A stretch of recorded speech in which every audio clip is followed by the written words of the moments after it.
Mfumu ya mafumu, kalanga wa mtendere,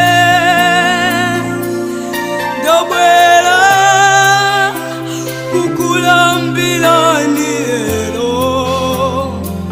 Mfumu ya mafumu, kalanga wa mtendere, ndabwera kukulambira lero. Mfumu ya mafumu, kalanga wa mtendere,